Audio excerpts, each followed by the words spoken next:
According to a recent study, traffic congestion costs this nation about $101 billion each year, and it costs individual drivers about $605 annually. Now that's a problem, and that's one of the reasons why TXDOT has launched the Texas Clear Lanes project. It's designed to reduce traffic congestion in the state's 5 biggest cities. Now, here in the Dallas area, one of the goals will be to expand I-35 in between Loop LBJ and the Denton County line. And it will reduce traffic congestion one day, but it means a massive amount of highway construction here in Farmers Branch for at least the next 3 years. It's a full reconstruction of the I-35 corridor. From just north of 635 on the southern limits to just north of President George Bush Turnpike on the northern limits. And by full reconstruction, it's everything that you see out there within those limits is going to get replaced with a new highway facility that's going to be wider and safer and upgraded to the latest standards. We're going to have access for pedestrians at all corners of those intersections. So the walkability in that area is going to be much improved. As well as we're introducing aesthetic features with some stamped and stained concrete and a variety of different patterns at those intersections in particular. So the look and feel of it is going to be a vast improvement. The overall goal is to ultimately improve the safety of the corridor. This highway facility has been around since the 70s. A lot of the standards are new and upgraded to make a safe corridor for the traveling public. So most of it's centered around safety. Then also to relieve congestion, which is huge too. Obviously, anybody who's living around the Metroplex wants to be able to drive to and from work or to entertainment areas quicker. So again, it'll alleviate that congestion. And then also it's going to really just give the whole area a facelift. You know, these frontage roads are old in age, and they're all going to get replaced with new concrete frontage roads. It's just going to be a new corridor that should prompt development in the area as well. In this particular case, for a project this size and caliber, it would actually take a little longer if we were to do it traditionally. And by traditionally, I mean by designing it, bidding it, and building it.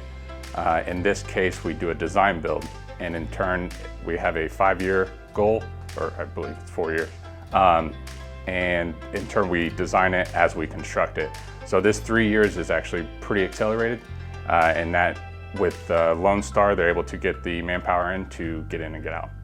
So what we're doing is we're adding a lane in each direction of the frontage road, and adding a lane in each direction of the general purpose or the free lanes, and then adding a lane in each direction of the managed lanes. So in total, it will be approximately 6 new lanes. In some areas more where we have some auxiliary lanes from ramps coming in and out of the main lanes, but essentially we're adding about 6 new lanes in total.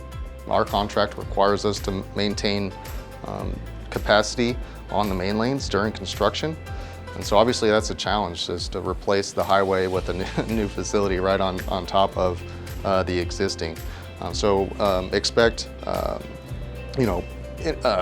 we'll have lane closures overnight to do some of our work.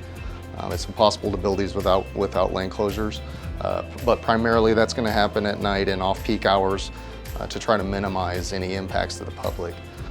But there will be lane closures associated with the job. The frontage roads are going to have to be reduced in capacity in order to build the new frontage roads adjacent to them. So it's part of it. But we're on an accelerated schedule on this project, and we're incentivized to get it done as quickly as possible. So what our current operations today is we're really clearing the TXDOT right-of-way, and we've been ongoing with that over the last few weeks. We're very close to being complete in Farmers Branch. We kind of went down the southbound frontage road and turned back up the northbound frontage road with the tree clearing. So that operation is near completion. This summer, the primary activity you're going to see out there is utility relocations along the southbound frontage road. And then the activity on the northbound frontage road is really associated with the new crossings of those utilities. That's primarily going to happen in 2022. Towards the end of this year, we're going to start getting into the new roadway construction. The vast majority of that is going to take place building the new southbound frontage road. which is on the west side of 35.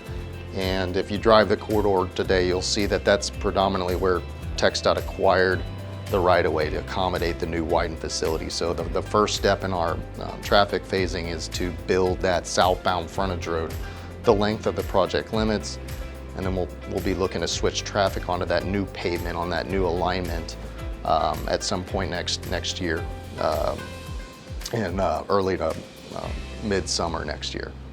So our goal is always to communicate with the public about any construction updates or any delays that they may expect in their commute, to make sure that they have enough time to find an alternate route or program that into their day. So our goal is to communicate really with 3 methods. So we have our website, 35ephase2.com.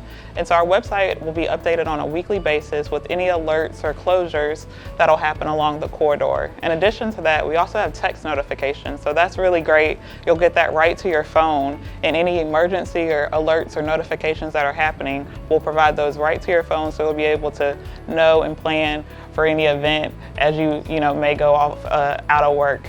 The other notification method that we had is our email notifications. So those come out on a weekly basis every Sunday, so you'll be able to plan your week and see if there are any ramp closures or closures to our frontage roads that may potentially add some time to your commute. And I would say some good alternate facilities to 35 is obviously George Bush makes the same connection from 635 up to Sam Rayburn SRT. That's a great bypass. And then also on a low-speed facility, there's a good parallel route here in Farmers Branch on Old Denton Drive there on the east side of 35 as well.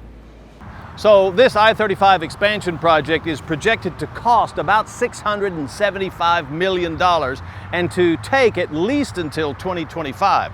Sounds like a long time, but the payoff will be less congestion here, better travel times, and much safer highways. For FBTV, I'm Jeff Brady.